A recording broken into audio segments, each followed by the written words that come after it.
He's filming it too. Look at that. Травяной чай. Травяной чай. С медом. Привет, друзья, from Eўрарадыё.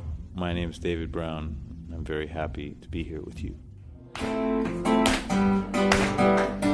Mercury and starfish in the bay, a rusty ship sails away.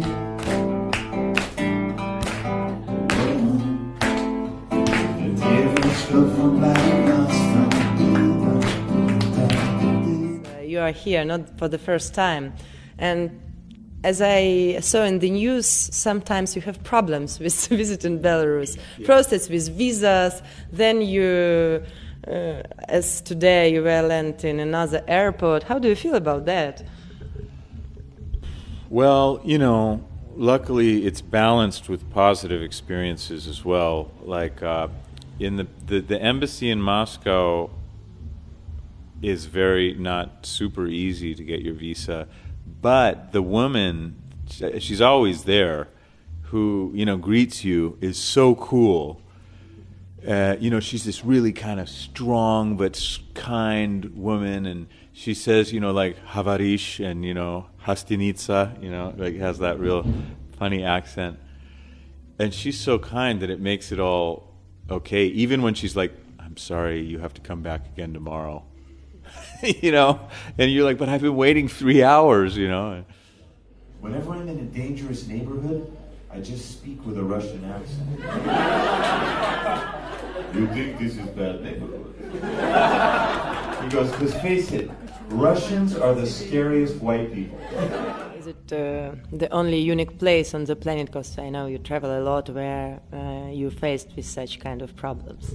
Oh, God, no, there's... I've been to Turkmenistan, okay? That's like... That makes Belarus seem like, I don't know, Italy or something. You know, it's just, it's the weirdest place you'll ever go. There's guys that, but there's some cool stuff there too. Like the guys, the young guys have this style that I've never seen anywhere else. They're all really thin, and they wear these tight white short-sleeved shirts, you know, button down, with really pegged black pants, and then they have like Beatles haircuts, you know, like cut it straight across like that, and they stand sort of like, you know, real stylish and just kind of look at you. Staring at the walls of Hotel Ukraine and late night BBC, alone in every way, no heroes, no parades, no flowers in the street, or morphine in my tea. Where have you found this beautiful girl? In Belarus. Yeah, it was the last time we played here when I met. Yeah. Last December. Was it December? Yeah. 12, actually. Мы все познакомились как бы вот 12 декабря 2012 года, когда у них в прошлый раз был концерт здесь, в Репаблике. Я просто очень люблю Brazzaville уже лет, не знаю, 7 или 8. Вот, это для меня одна из таких очень-очень главных эпохальных групп, которая там мне переворачивала мир в свое время. Вот, я, естественно, прорвалась в гримерку, к ребятам со всеми познакомилась, взяла автографы, ну и вот как-то дальше мы контактировали, и когда они узнали, что я тоже пою, решили, что неплохо бы что-нибудь вместе сделать. Вот. We've played together many times now in Ukraine and here, and even in Barcelona. Olga came and recorded a song of ours, but it's strictly platonic. I'd tell you. No, I wouldn't. I wouldn't tell you if it wasn't, but it is. That's left you sad and hollow. Oh, oh, oh, oh. Say that I say that sweet. Oh, oh, oh, oh.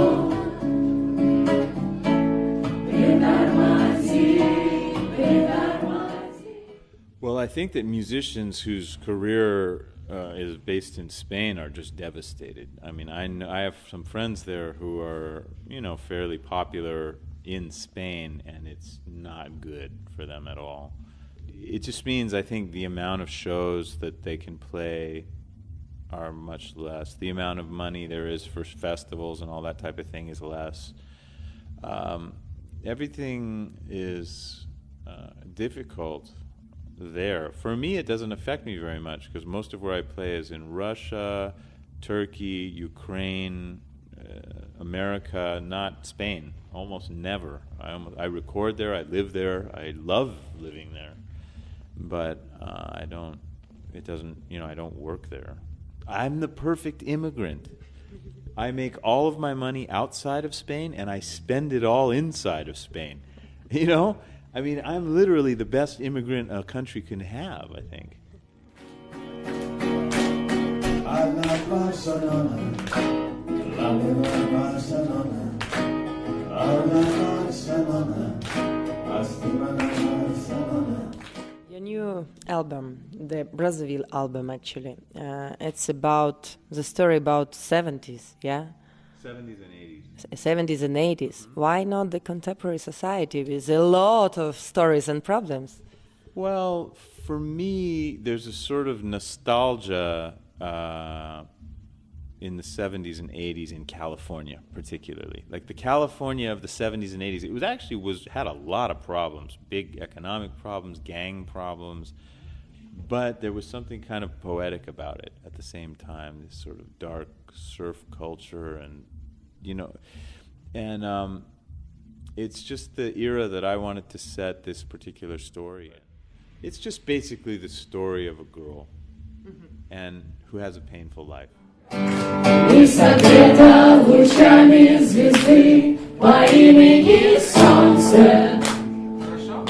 Not too bad.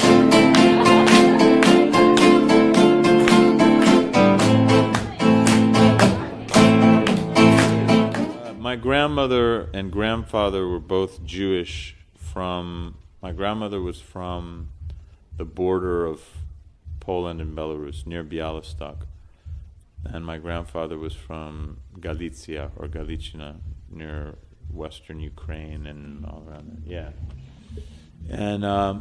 And I mean, they really were well, my grandfather moved to New York when he was a little kid, so I never really knew him, but he spoke like an American. But my grandmother was like, darling, eat some more eggs, and she didn't sound American at all when she spoke.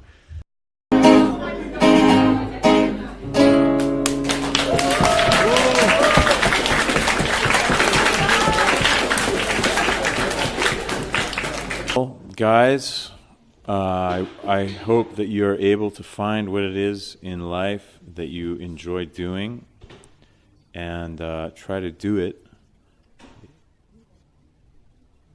Don't not do it because you feel afraid, because the first time I ever sang a song, I was so terrified I would have rather jumped off a cliff. But I knew it was something I had to do because all of us lay down one day to die. And if you tried something you loved and failed, you can die happily. But I think if you just didn't try because you were afraid, it would be more difficult. So I wish you all good luck. God bless.